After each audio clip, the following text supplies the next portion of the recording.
Outfit check!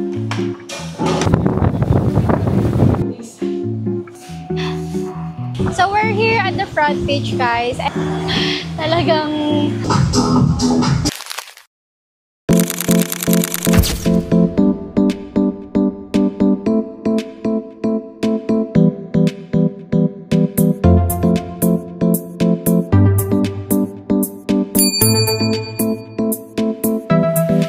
Hi guys, so this is our day 3 here at Boracay. So kakatapos lang namin mag-photo op sa dagat. Pero hindi na kami nakaligo dun. So nag-picture lang kami. This is my outfit.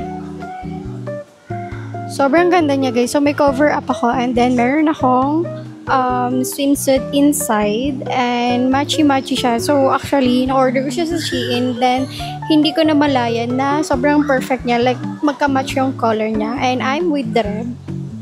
Babe. Yeah, so this will going to be uploaded at YouTube channel natin. So mag-upload na rin ako ng mga vlogs doon. And ayan, so later pupunta kami ng Bulabog Beach since mas kalmado daw yung dagat doon and nandun yung mga water activities and we'll update you.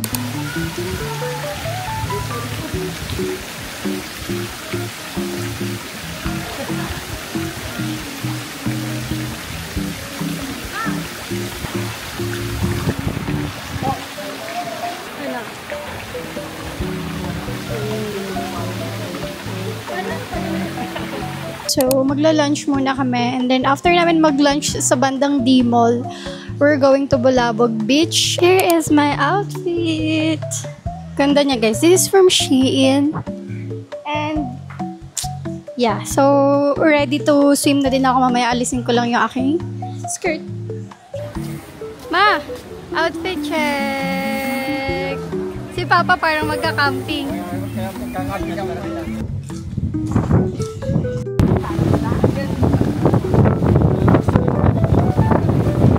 Ayan, ang taas na ng araw dito sa Boracay. Pero ang lakas pa din ng alon.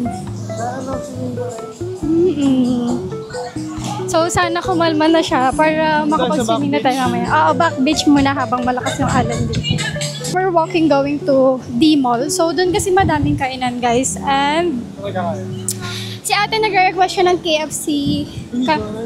Kami kakain. But, tignan natin kung may makita tayong iba doon. Plus, gusto ko banda sa D-Mall kasi bibili ako ulit nung sa Mango Mama kasi sobrang sarap niya, guys. Para siyang mango sticky rice, pero mayroong ice cream. And sobrang sarap niya. So, if you're going to Boracay, must try yung dessert na yun. Coco Mama? Yes. Hindi. Actually, Coco Mama or Mango Mama. Pero kasi, parang, pero yung Coco Mama nakalagay sa coconut. Parang gano'n.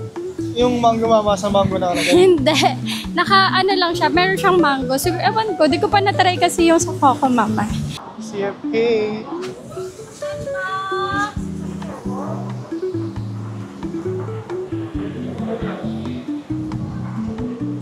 May chicken, tas may hot shot, tapos merong mushroom.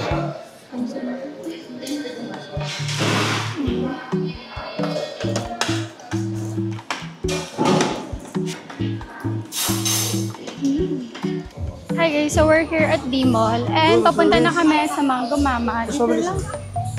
Umuulan na.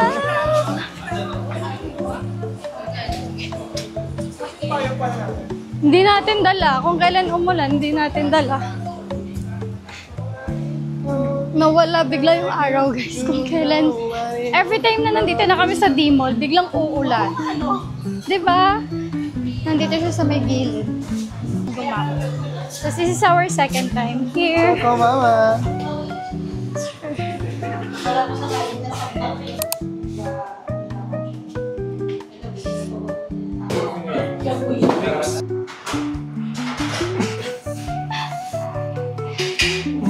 Tuloy ka na ng Mango Mama. Update guys. So naglalakad na kami papunta ng Bulabog Beach. So, instead of riding a e-trike, nag-walk na lang kami. Kasi 5 minutes walk lang if nasa D-Mall na kayo. And, ayan. So, sobrang lapit lang niya. Kasi, nung nag-ask kami if how much? Nasa 100 pesos na siya. So, ayan, dire-diretso lang dito. Tapos, alay, lakad muna kami for today. Sino mama, ayun o. Makain Yung sila. ng maps niyo, no? Oh, merong ano, What? punta. Ha? Ayun, diretso ka dyan. Kahit dun sa ano? Paano yan? Guys, tignan nyo.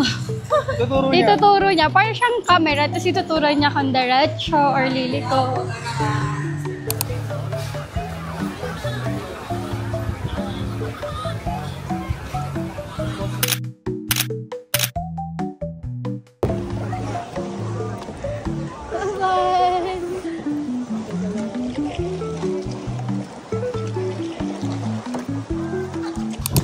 Hi guys, so nakasakay kami ng 8 ngayon and pabalik na kami ng Lakandar.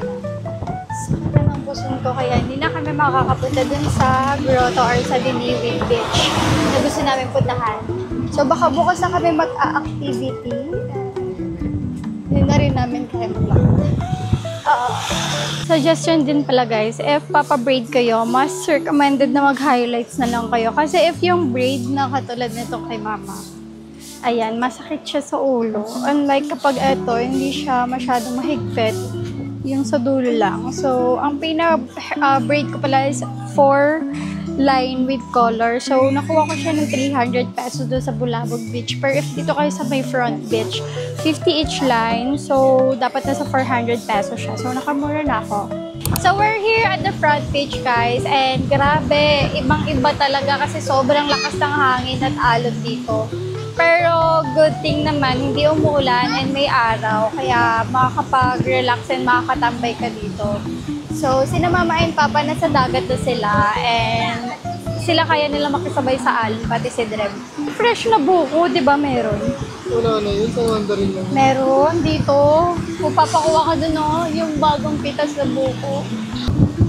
Ayan sila mama, guys. So, the dagat.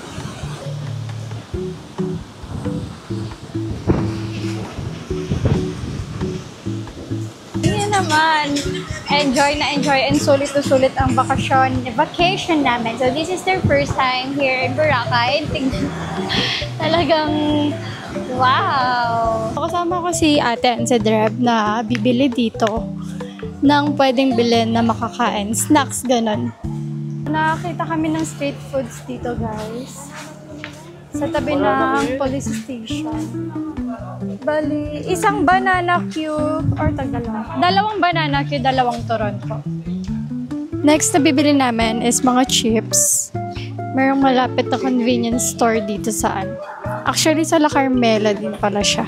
Uy, may cakes. Gusto ko din to.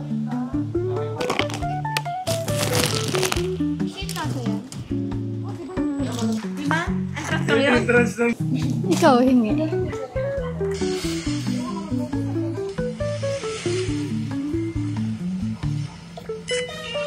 Hi guys, so it's our third day and nag-decide kasi kami na mag-party or mag-bar here in Boracay pero outside the beach na kasi yung mga bar sa beach, yung front beach is sobrang mamahal. Like, mayroong 500 per head na entrance, not consumable pass. Last year napunta kasi kami na Boracay guys, punta din kami dun sa The Galaxy Club and walang entrance doon. Plus, okay naman yung vibe, sobrang laki. So, doon namin dadalhin si na mama. Of course, for the nightlife, kasama din si na mama, guys. Yes, pa.